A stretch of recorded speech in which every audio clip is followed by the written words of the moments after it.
Well students, कल हम लोगों ने पढ़ा था, yesterday we had studied about the dishonour of bill of exchange ना।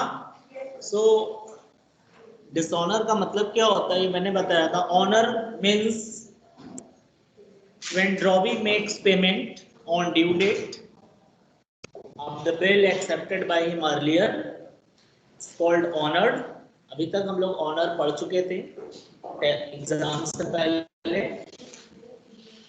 Yesterday we had started dishonor of bill. So in case of dishonor, what does it mean? When drawee does not make the payment of the bill on due date and bill became dishonor. Now, at the time of dishonor, drawer goes to the notary public to note the bill for which he or she needs to make payment of the noting expenses, and this noting expenses is to be added total amount due from drawee, और drawee को हम लोग debit करते हैं। फिर ये कल हम लोगों ने पढ़ा था। There may be 4 situations in case of dishonor. Yesterday we had discussed about this also. When drawer retained the bill till due date with him, and on due date when he goes to the drawee and drawee denied to make payment.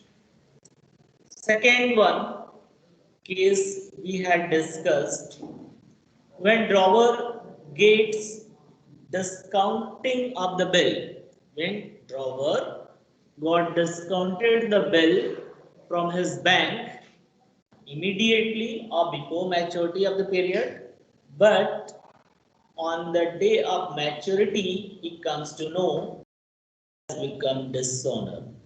Okay, so now drawer has to make the entry for dishonor. ध्यान समझना, अगर first case में क्या था कि drawer के पास bill due date तक रहता है और डिसऑनर होता है, तो तब तो क्लियर है कि हाँ वो एंट्री करेगा, उसके पास बिल है और पेमेंट लेने के लिए गया और पेमेंट नहीं हुआ। सेकेंड केस था कि जब बिल को वो डिस्काउंट करा चुका है। Discount means what? Encashment of bill from bank before maturity on some amount of discount. ठीक है, तो बैंक जितना समय पहले पेमेंट करता है उतने टाइम का बैंक अपना इंटरेस्ट डिडक्ट कर लेता है। इसी को कहते हैं हम लोग डिस्काउंटिंग ऑफ बिल। सो अगर ड्रॉवर ने बिल को डिस्काउंट करा लिया है और ड्यू डेट पर पेमेंट हो गया, सो ड्रॉवर को फिर कोई फर्दर एंट्री करने की रिक्वायरमेंट नहीं होती।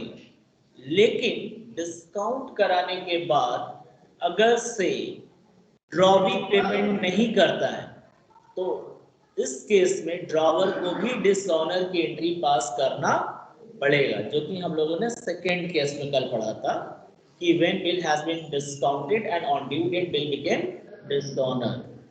ठीक है, सो याद रखना कि ड्रॉवर के पास बिल हो या नहीं हो, डिसऑनर के दिन एंट्री उसे करना पड़ेगा हर हालत में। यानी जब रिटेनिंग वाला है, कल हम लोगों ने एक क्वेश्चन भी सॉल्व किया था बोर्ड पे रिटेनिंग वाला। आज हम लोग पढ़ेंगे कि when bill has been discounted and on due date bill became dishonour. ठीक है, सो जब भी कभी डिसऑनर होता है तो ये याद रखो कि ड्रॉवर को एंट्री पास करनी पड़ेगी किसी भी हालत में। ठीक है, और एंट्री क्या होगी ये भी मैंने कल क्लैरिफाई किया था। In all cases drawee will be debit. Drawee को क्या करेंगे? डेबिट करेंगे। क्रेडिट किसको करेंगे? तो जो हमारा क्रेडिटर होगा, जो हमारे लिए क्रेडिटर होगा उसको क्रेडिट करेंगे। जैसे फर्स्ट केस में हम खुद क्रेडिटर होते हैं, क्योंकि बिल मेरे पास रहता है, हम खुद क्रेडिटर है, तो हम अपने आप को क्रेडिट ना करके हम किसको क्रेडिट करेंगे? बिल रिसीवेबल को। बताया था, क्योंकि बिल का अकाउंट ओपन होता है, यानी रूल है अकाउंट का कि जब कोई बिना पर्पस के अकाउंट खुला हुआ है तो उसको जल्द से जल्द हम क्या करेंगे? क्लोज कर देते हैं। क्लोज करने के लिए क्या होता है? कोई चीज डेबिट है तो क्लोज करने के लिए उसे हमें क्रेडिट करना पड़ता है। ठीक है। सो आपको हम सारा चीज बता देते हैं कि कब क्रेडिट होगा और कब डेबिट होगा, क्योंकि फर्स्ट 5 केसेस को आप लोग पढ़ चुके हो ऑलरेडी, बार बार उसको रिपीट करने पे आप भी कंफ्यूज होंगे। तो हम स्टार्ट करते हैं, पहले एक स्पेसिफिक फटाफट बता देते हैं आप लोगों को कॉन्सेप्ट क्लियर करने के लिए, फिर से कल कुछ लोग नहीं थे इसलिए। तो देखो, जब फर्स्ट 4 केस में बिफोर डिसऑनर तक की हम एंट्री पहले बता रहे हैं, बिफोर डिसऑनर, ठीक है। और फिर फर्स्ट 4 में डिसऑनर जब होता है तो कौन से अकाउंट को हम लोग क्रेडिट करते हैं, ये ध्यान रखना है। सो देखो, फर्स्ट केस में जब पहली एंट्री तो आपकी क्या होती है, ड्रॉवी डेबिट टू सेल्स, पहले ये करते हो कॉमन, फिर क्या लिखते हो, B R account debit to drawee, ये लिखते हो, यहां तक तो कॉमन है, ठीक है। इसके बाद के जो केसेस होते हैं कि इस बिल को आपने किसी को नहीं दिया, अपने पास रखा ड्यू डेट तक, है ना, अपने पास ड्यू डेट तक जब आप बिल को रखे तो, और ड्यू डेट पर क्या हुआ कि बिल डिसऑनर हो गया, यानी फर्स्ट केस में retaining a bill up to due date, ठीक है। मान लो कि ड्यू डेट तक आपने बिल रखा अपने पास और बिल क्या हुआ आपका, डिसऑनर हो गया, ठीक है। तो अब बताओ कि डिसऑनर वाले दिन किसको डेबिट करते हैं हम लोग, सबसे पहले ड्रॉवी को डेबिट करते हैं फर्स्ट केस में,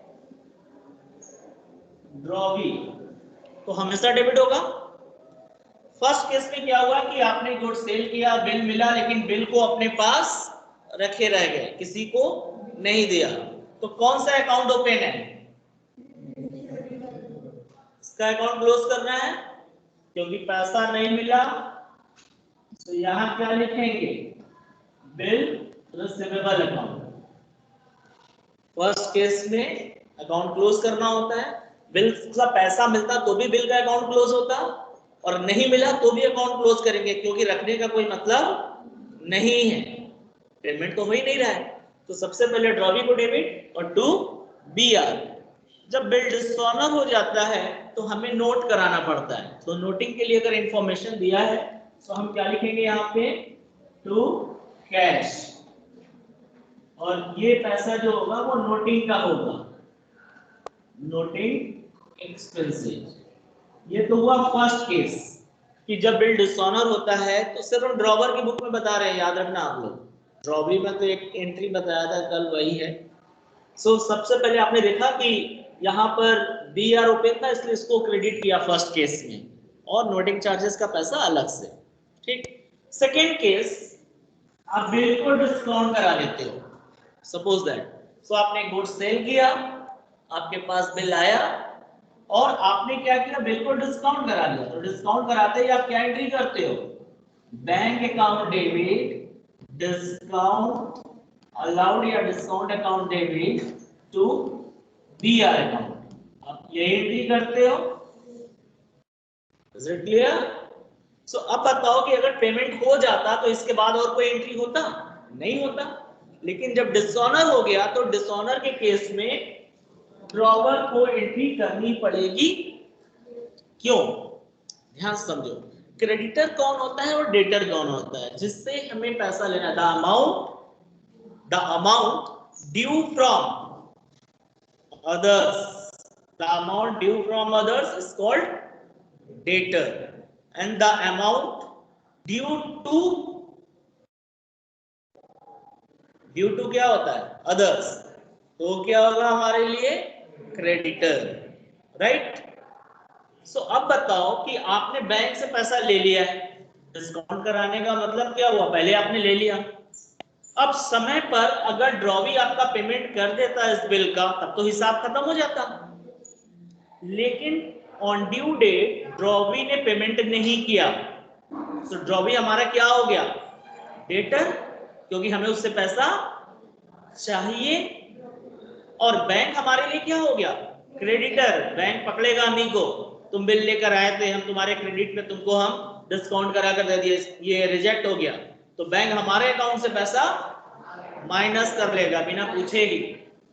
हमारा अकाउंट होगा, तुरंत हमारे अकाउंट से पैसा ले लेगा, यानी बैंक हमारे लिए क्या हो गया, क्रेडिटर। क्योंकि ड्रॉवी नहीं पेमेंट किया इस बिल का, तो हमें करना पड़ेगा बैंक को, बैंक हमको पकड़ेगा ना कि ड्रॉवी को, क्योंकि हमारे और बैंक के बीच में ट्रांजेक्शन हुआ था, है ना। So bank allow this factoring services, bank के फंक्शंस में आप पढ़े होंगे कॉमर्शियल बैंक के, तो ये इसे फैक्टरिंग सर्विसेज कहते हैं, डिस्काउंटिंग ऑफ बिल वगैरह। सो बैंक हमारे लिए क्रेडिटर हो गया और ड्रॉवी हमारे लिए क्या हो गया, डेटर हो गया। तो हम क्या लिखेंगे यहाँ, drawee debit and to bank account, ठीक है। अब बताओ कि बिल को नोट कौन कराएगा, हम कराने जाएंगे या बैंक, बैंक कराने जाएगा, क्योंकि बिल तो बैंक के पास है। सो बैंक दोनों पैसा ऐड करके लेगा हमसे, तो हम अलग से नोटिंग एक्सपेंसेस का पैसा नहीं दिखाएंगे, हम जब खुद पेमेंट करते हैं तब हम अलग से दिखाते हैं ना।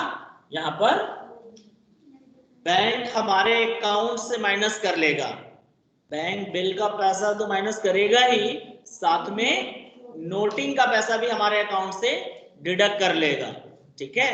तो बैंक अकाउंट हमारे अकाउंट से माइनस करेगा तो वो क्या हो जाएगा, तो उसको ऑटोमेटिक वो माइनस क्रेडिट हो जाएगा, हमारे लिए क्रेडिटर है। तो यहाँ पर तुम्हारा याद रखो, बिल प्लस नोटिंग चार्जेस हमेशा रहेगा। तो समझ में आ रहा है क्यों हमने बैंक को क्रेडिट किया, क्योंकि डिसऑनर डेबिट रहा होगा, क्रेडिट कर दिया, simple.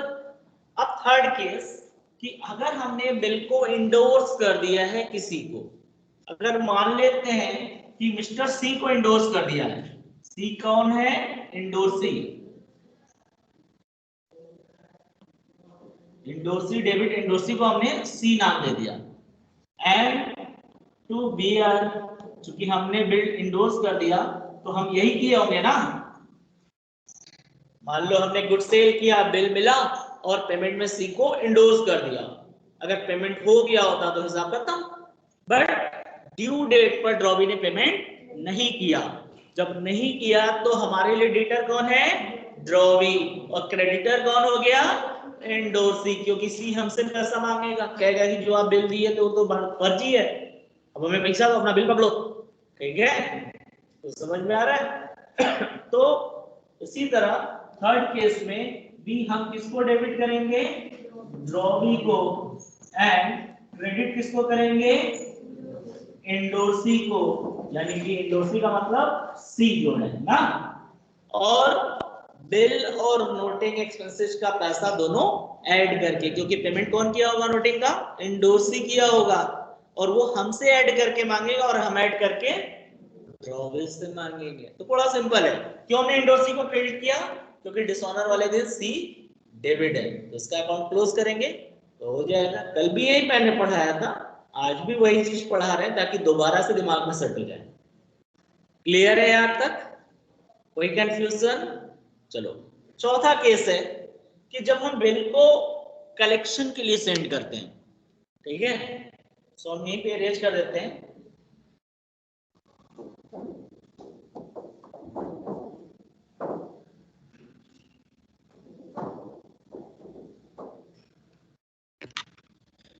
Fourth case, bill is sent for collection. So इसमें टू एंट्रीज होती है, मालूम है, एक तो होता है कलेक्शन के लिए सेंड करने के लिए, और एक पेमेंट पर जब हमें रिसीव होता है, कलेक्ट होता है तो, ठीक है। सो पहली एंट्री तो कंपल्सरी करना ही है, जिससे हम लिखेंगे bill send for collection account debit and to bills receivable.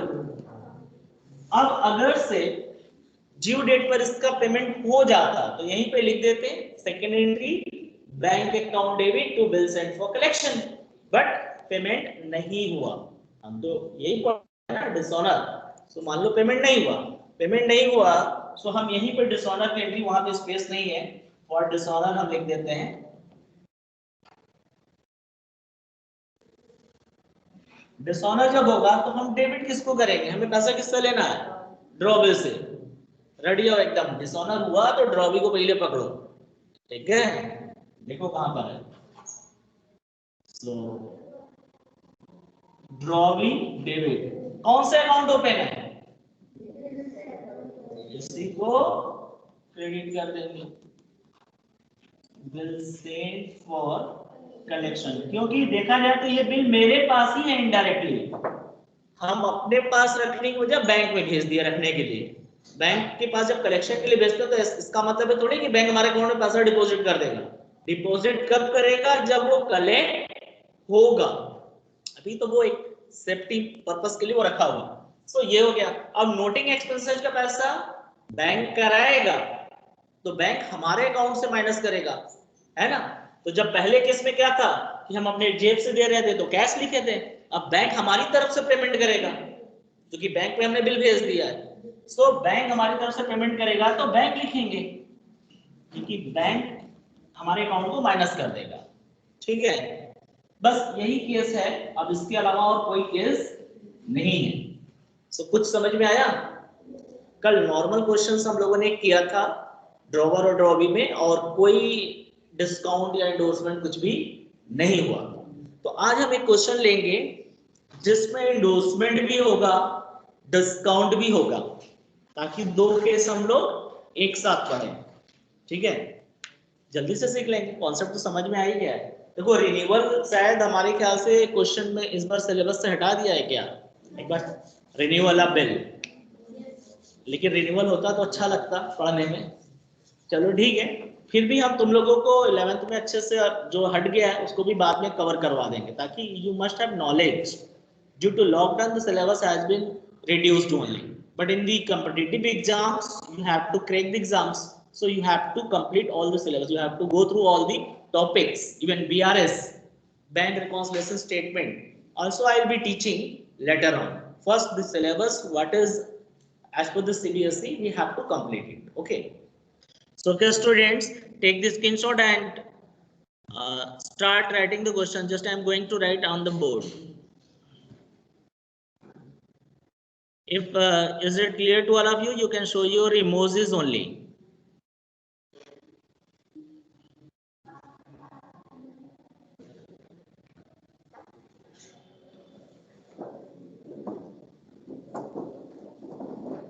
ये ऐसा बोर्ड है कि अंदर खराब हो गया है।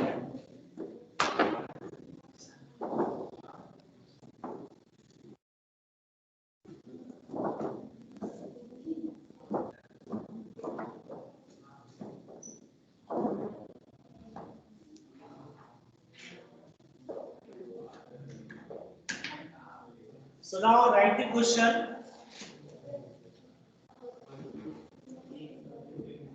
Okay.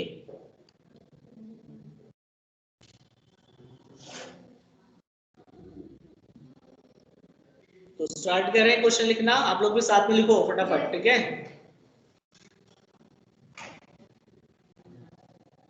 X sold goods to Y for rupees 50,000 at 20% trade discount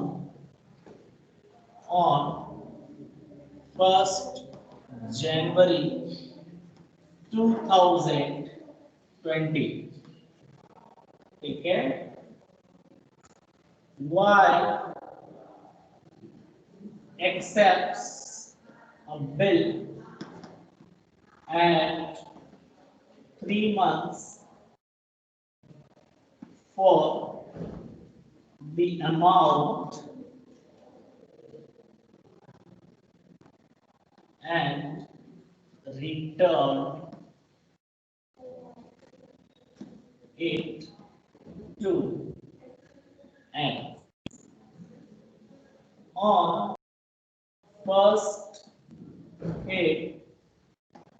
2020 and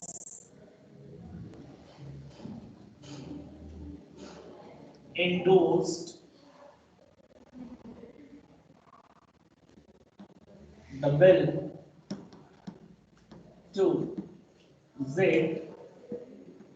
in his payment.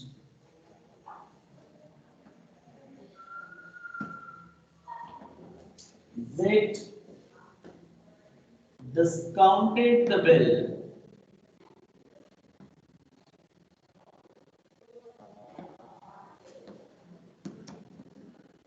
immediately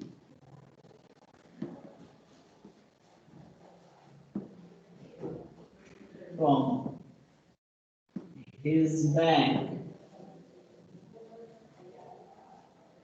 at rupees 39,500 on due date Y could not make his bill could not meet his bill.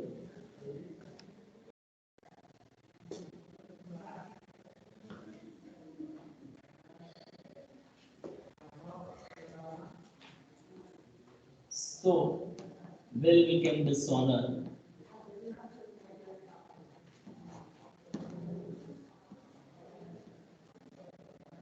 and bank charged rupees 200 as noting expenses. Pass journal entry in the books of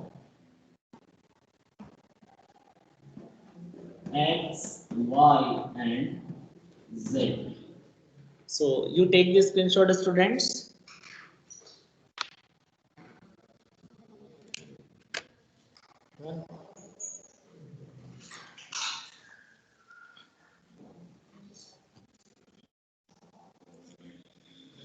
Okay. Chetan, Chetan, have you taken a screenshot?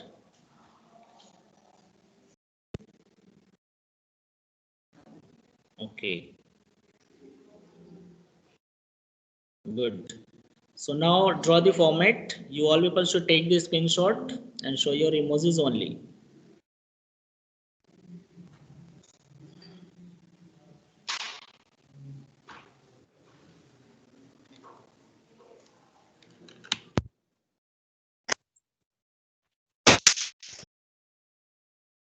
Solution. Solution एक के book में देखो drawee में तो बड़ा simple है, सिर्फ x और वाई में थोड़ा ज्यादा ध्यान देना है, अरे एक्स और जेड में। मैं यहाँ से स्टार्ट कर रहा हूँ। इन the books of x, x drawer है,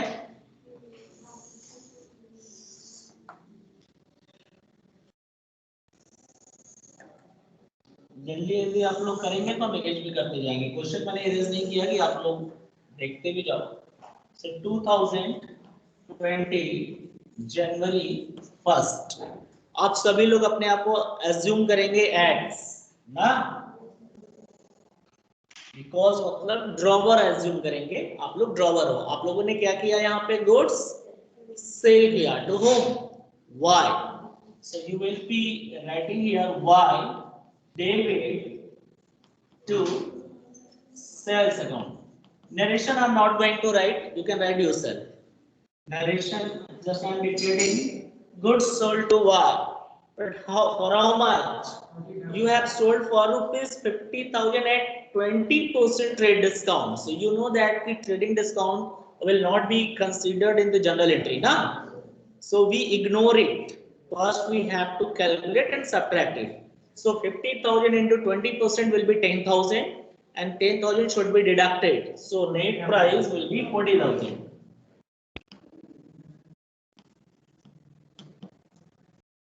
Okay. Now on the same day, Y accepted a bill and given to X. मतलब आप लोगों को बिल मिला, so BR is coming and to Y. Narration होगा acceptance received for 3 months.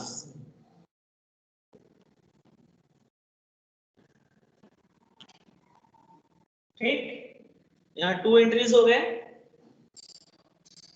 बाकी की entry मैं उस साइड कर रहा हूं, ठीक है, या एक एंट्री मैं और कर देता हूं। आपने कब इंडोर्स किया है? फर्स्ट फेब को। किसको दिया है? जेड को। तो Z debit and to bill दे रहे हो आप, so B R account. Narration होगा bill endorse to Z in payment. So how much? 40,000। Done. So ये तो एंडोर्समेंट हो गया, लेकिन ड्यू डेट पर क्या हुआ? डिसऑनर हो गया। सो अभी एक एंट्री और बची है, ठीक है। सो एक एंट्री और मैं कर दे रहा हूं, आप लोग देखो ध्यान से।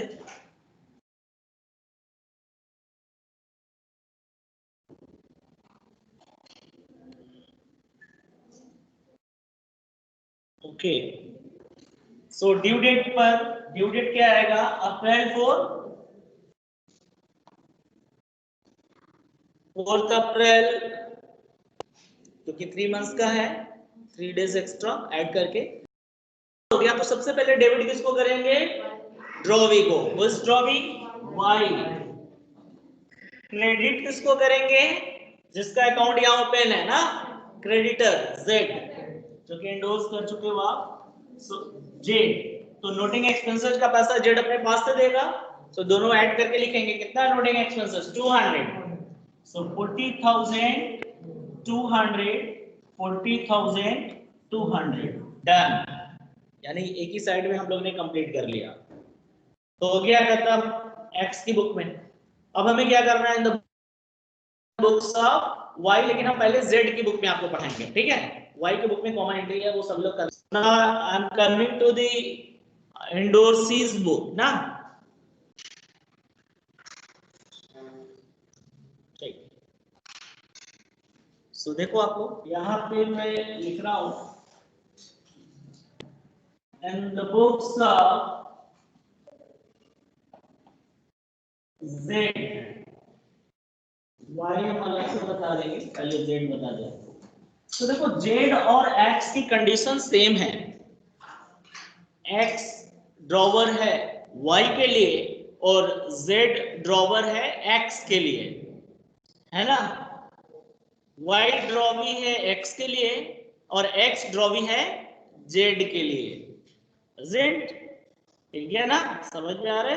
क्योंकि जिसको पैसा लेना होता है वो ड्रॉवर होता है ना। तो यहाँ जेड को पैसा लेना है किससे? एक्स से। तो एक्स ने क्या किया? बिल इंडोर्स करके दे दिया। तो किस डेट को? 2020 फर्स्ट। सो बिल आ रहा है इसके पास, यानी आप लोग जेड हो, आपके पास बिल आ रहा है। B R account debit to किससे मिला? एक्स से। सो यहाँ पर एक्सेप्टेंस रिसिप्ट नहीं लिखेंगे नरेशन में, यहाँ लिखेंगे बिल रिसीव्ड ना, क्योंकि एक्सेप्टेंस तो है नहीं उसका। B R. So for how much? 40,000।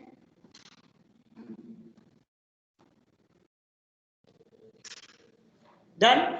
अब आप लोगों ने क्या किया? बिल मिलते ही उसको बैंक से इन कैश करा लिया, मींस डिस्काउंट करा लिया। सो डिस्काउंट पे कितना पैसा? यहाँ इस क्वेश्चन मैंने आसान कर दिया, परसेंटेज परसेंटेज नहीं दिया है, सीधे अमाउंट दे दिया कितने रुपए पे आपने डिस्काउंट कराया। तो कितना है? 39,500 आपको बैंक से मिला। So bank account debit 39,500। तो कितना नहीं मिला? So discount account debit 500 and to bills receivable 40,000। यहां तक हो गया। अब ड्यू डेट पर क्या हुआ, बिल डिसऑनर हो गया। सो अब आप लोग फिर ड्रॉवी को पकड़ोगे। आप लोगों के लिए ड्रॉवी कौन है, मिस्टर एक्स।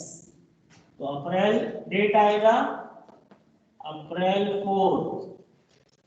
तो यहां लिखेंगे ड्रॉवी यानी कि एक्स डेबिट एंड टू, किसका अकाउंट खुला है यहाँ, बैंक का ना, क्योंकि बिल बैंक के पास है। तो बैंक हमसे पैसा मांगेगा, इसलिए बैंक को, जो हमसे पैसा मांगेगा उसको क्रेडिट और जो उससे हम मांगेंगे उसको डेबिट। ठीक है, जो हमें पैसा देगा वो देनदार यानी डेटर, उसको डेबिट, जो हमसे पैसा लेगा लेनदार यानी क्रेडिटर, उसको क्रेडिट। तो अब कितने रुपए से, 40,000 प्लस 200, क्योंकि नोटिंग एक्सपेंसेस पैसा तो होगा, तो हम ऐड करके लेंगे किससे, एक्स से। क्लियर? ओके।